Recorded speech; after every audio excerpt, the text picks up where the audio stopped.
ಆ ತಂದೆ ತಾಯಿ ಇಬ್ಬರಿಗೂ ಕಿವಿ ಕೇಳುತ್ತಿರಲಿಲ್ಲ. ಅವರಿಬ್ಬರಿಗೂ ಇದ್ದುದು ಒಬ್ಬಳೇ ಮಗಳು ನವ್ಯ. ಆ ಮಗಳನ್ನ ತಂದೆ ತಾಯಿ ಮುದ್ದಾಗಿ ಸಾಕಿದ್ರು. ಆದರೆ ಅದ್ಯಾರು ಕಣ್ಬಿತ್ತೋ ಕಣ್ರಿ, ಬೀದಿ ನಾಯಿಗಳು ಆ ಮಗುವಿನ ಪ್ರಾಣವನ್ನೇ ತೆಗೆದಿವೆ. ಮಗುವಿನ ಮೇಲೆ ನಾಯಿ ದಾಳಿ ನಡೆಸುವಾಗ ಹರಿಚಾಡಿದ್ರು, ಕಿರಿಚಾಡಿದ್ರು. ತಂದೆ ಮಗು ಕೂಗು ಕೇಳಲಿಲ್ಲ. ತೀವ್ರವಾಗಿ ನಾಯಿ ದಾಳಿಯಿಂದ ಗಾಯಗೊಂಡ ಮಗು ಸಾವನ್ನಪ್ಪಿದೆ. ಈ ಘಟನೆ ನಡೆದಿರೋದು ಎಲ್ಲಿ ಗೊತ್ತೇ? ತುಮಕೂರು ಜಿಲ್ಲೆಯ ತಿಪಟೂರು ತಾಲೂಕಿನ ಅಯ್ಯನಬಾವಿ ಕಾಲೋನಿಯಲ್ಲಿ. ಅಯ್ಯನಬಾವಿ ಗ್ರಾಮದ 6 ವರ್ಷದ ಬಾಲಕಿ ನವ್ಯ ಹೀಗೆ ಬೀದಿ ನಾಯಿಗಳ ಹಾವಳಿಗೆ ಪ್ರಾಣ ಬಿಟ್ಟಿದ್ದಾಳೆ. ನವ್ಯಳ ತಂದೆ ತೋಟದ ಕಡೆಗೆ ಹೊರಟಿದ್ರು.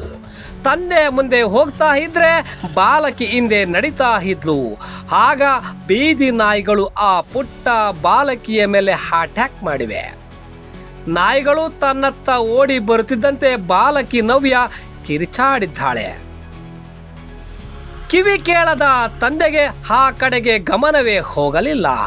ಮಗಳು ಹಿಂದೆ ಬರ್ತಾ ಇದ್ದಾಳೆ ಬಿಡು ಅಂತ ಮುಂದೆ ಹೋಗಿದ್ದಾರೆ. ತಂದೆ ಒಂದೇ ಸಾರಿ ಹಿಂದಕ್ಕೆ ತಿರುಗಿ ನೋಡಿದ್ರೆ ಆ ಪುಟ್ಟ ಬಾಲಕಿ ಪ್ರಾಣ ಉಳಿಯುತ್ತಿತ್ತೇನೋ. ಸ್ಥಳೀಯರು ಆ ತಂದೆಯನ್ನ ಎಚ್ಚರಿಸಿದಾಗಲೇ ಮಗಳು ಆ ದೃಶ್ಯ ಕಣ್ಣಿಗೆ ಕಂಡಿದ್ದು. ಅಷ್ಟರಲ್ಲಾಗಲೇ ಬೀದಿ ನಾಯಿಗಳು ಪುಟ್ಟ ಬಾಲಕಿಯ ಇಡೀ ದೇಹವನ್ನೇ ಕಚ್ಚಿ ಹಾಕಿದ್ದವು.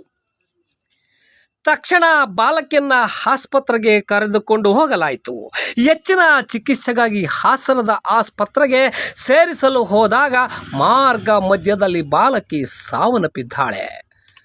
ಮಗಳು ಈ ಸ್ಥಿತಿಗೆ ಈಗ ಇಡೀ ಮನೆಯೇ ಮೌನವಾಗಿದೆ.